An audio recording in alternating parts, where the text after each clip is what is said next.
আসসালামু আলাইকুম। এই চট্টগ্রামে এই সাপটাকে মনে করো যে রাসেল ভাইপার মনে করে আজকে সকালে তারা এই সাপটাকে মেরে জনসচেতনতায় তারা আলহাস প্রোডাকশনে নিয়ে আসছে। আপনারা দেখছেন এখানে আমাদের এই মুহূর্তে দুপুর 2টা বাজে যে মেহমান কানা চলে, মেহমান উপস্থিত। তো এই সাপটা কি সাপ আমরা স্টাডি করে দেখেছি, এবং সাপে কামড়ালে বা এই মুহূর্তে আমাদের করণীয় কি, এই পুরো জিনিসটা সংক্ষেপে একটু আপনাদেরকে জানাবো ইনশাআল্লাহ। আমরা প্রথমে একটু বলে নিই রাসেল ভাইপারটা এটা কেমন হইতে পারে। রাসেল ভাইপার সম্পর্কে অনেক কথাবার্তা আছে, সংক্ষেপে বলছি। Yellowish brown body with 3 rows of a unique chain pattern bordered by black rings, অর্থাৎ বাদামি হলুদ চামড়া থাকবে, কালো কালো রিং দিয়ে রাসেল ভাইপারটা দেখা যাবে। এই যে দেখুন, একটু কাছ থেকে দেখাই। এই যে দেখেন, বাদামি হলদেটে গায়ের রং রাসেল ভাইপার, এবং এটা কালো কালো রিং দ্বারা আবৃত থাকবে। এটা হচ্ছে রাসেল ভাইপার। কিন্তু এটা রাসেল ভাইপার হলো এটা কি সাপ দেখুন। এই সাপটা কাছ থেকে নিয়ে আমরা ছবি নিয়ে আমরা মিলিয়ে দেখছি। এটার নাম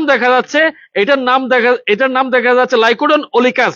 লাইকোডন ওলিকাস সম্পর্কে বলা হচ্ছে, লাইকোডন ওলিকাস সাধারণত ভারতীয় নেকড়ে সাপ বা সাধারণ নেকড়ে সাপ নামে পরিচিত। এটি দক্ষিণ এশিয়া এবং দক্ষিণ পূর্ব এশিয়া পাওয়া যায় একটি বিষাক্ত সাপের প্রজাতি। অর্থাৎ এই সাপটা সম্পর্কে উইকিপিডিয়া বলছে এটা কিন্তু একটা বিষাক্ত সাপের জাত।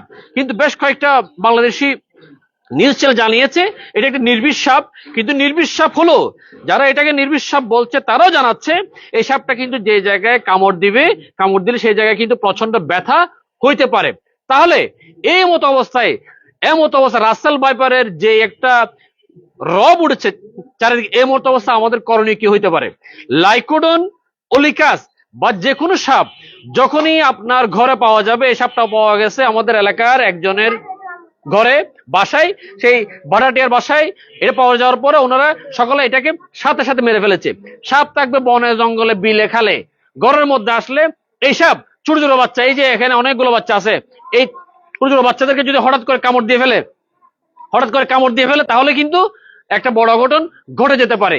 এই মুহূর্তে আমাদের দায়িত্ব হচ্ছে ঘরের ভিতর যদি সাপ চলে আসে তাহলে আতঙ্কিত না হয়ে, ঘরে পুরুষ মানুষ উপযুক্ত মানুষজন থাকলে চেষ্টা করুন মারতে, না পারলে সাথে সাথে সংশ্লিষ্ট নাম্বারগুলোতে আপনারা দয়া করে মেহরবানি করে কল দিবেন। সরকার অনেকগুলো নাম্বার গভর্নমেন্টের ওয়েবসাইটে দেওয়া আছে, সেই নাম্বারগুলোতে আপনারা কল দিবেন, ওনার উপযুক্ত অ্যারেঞ্জমেন্ট করবেন।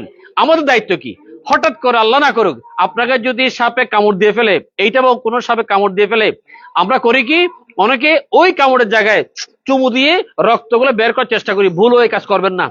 2 নম্বর হচ্ছে সাথে সাথে ওঝা বা কোনো ধরনের বৈদ্যরাজ যেগুলো বলি ওগুলোকে ডেকে এনে আমরা জাতপোক করার চেষ্টা করি।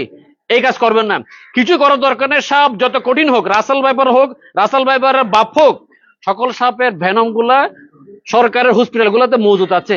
সাথে সাথে রোগীকে হসপিটালে নিয়ে যাবেন, মেহরবানি করে নিয়ে যাবেন। সাথে সাথে যদি আমরা ভেনমটা দিতে পারি, ডক্টররা যদি ভেনমটা দিতে পারে, ইনশাআল্লাহ অধিকাংশ ক্ষেত্রে এই সাপের বিষ আপনার শরীরে আর কাজ করবে না। সবার কাছে বিনীতভাবে অনুরোধ করব, সাপ যদি পাওয়া যায়, যদি ঘরের মধ্যে চলে আসে মেরে ফেলেন। বাইরে থাকলে সেই সাপ আপনার মারা ধরার দরকার নাই। বাহিনী গঠন করে সাপ হত্যা করার জন্য আপনাকে চেষ্টা করার দরকার নাই। সাপ আল্লাহ সৃষ্টি কোনো না কোনো জায়গায় বন জঙ্গলে এটা কাজ আছে।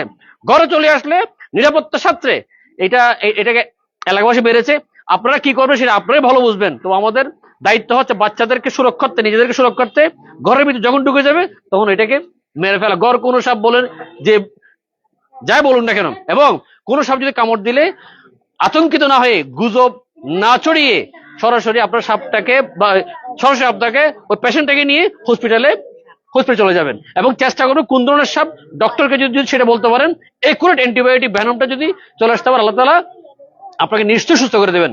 আতঙ্কিত না হয়ে আমরা সঠিক তথ্যটা জনগণের মাঝে ছড়িয়ে দিই। সাথে থাকবেন। ধন্যবাদ সবাইকে। আসসালামু আলাইকুম।